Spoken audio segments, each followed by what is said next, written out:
I got to get them blown because they've shrunk in 5 years sitting around. They have. Yeah.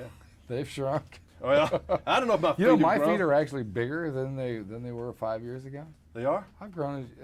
Well, see, I know I've grown in my neck. I haven't grown. I size and a could have half. grown in my feet then. I hadn't even thought Size and a about it. half I've grown. See, I'm in denial about It's that. called But falling arches. That's what it's two. called. Oh, thank you, Dennis. Two shots in close up. I'm sure you're right. Unfortunately, I'm sure you're right. You want both shots from here, sir? Just twos, yeah, all the time. Okay. Tight two. Tight two. Yeah. Okay, Tom? Stand by.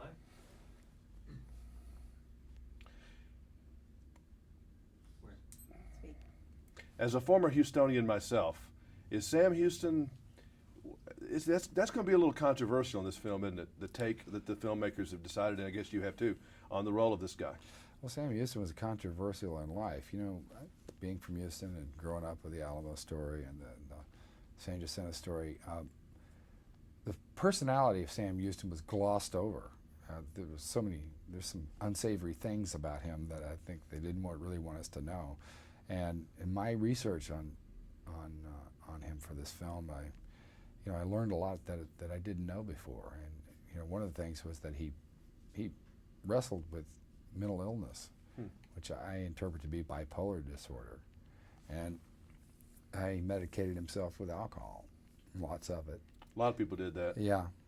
And he was a man of great flaws. He had an inflated ego, saw himself as a mythic figure, an historical figure, even while he was alive. And but at the same time, he was capable of greatness, and he saw at a very critical time what had to be done. But did he do the right thing? Should he have gone in and rushed in to help Travis and the bunch at the Alamo? If he had rushed in to help Travis He'd be dead. and everybody, he'd be dead. The war would have been lost.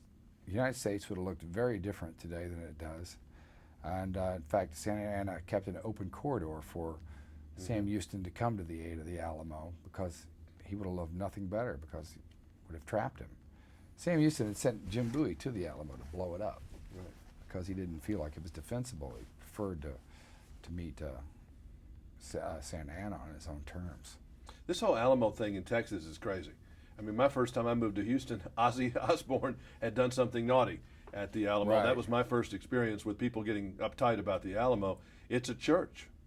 Yeah, it's I a mean, shrine. people have some strong feelings about And that stuff. it's a shrine, a lot of this band of men sacrificed their lives there for all of us, even though at the time, I don't think that they thought they were doing something that was so historic. They were fighting for whatever reason at the time, and I think that's what makes the story still reverberate.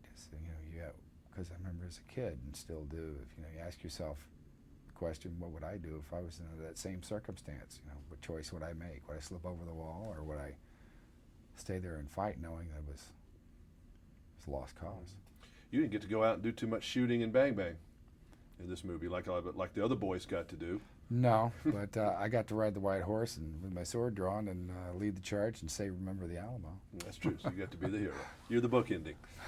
So you think people shouldn't be scared of historical movies, should they? They're some of my favorite movies, and as a child, I hated fiction. All I ever wanted to read was biographies. Yeah.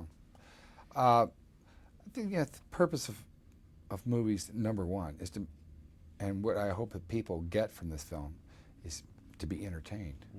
And I think that's the main purpose of films, is to be entertained, number one. And this happens to be an historical film, and people might coincidentally learn something or take something away from it, but I want them to be entertained and to feel things.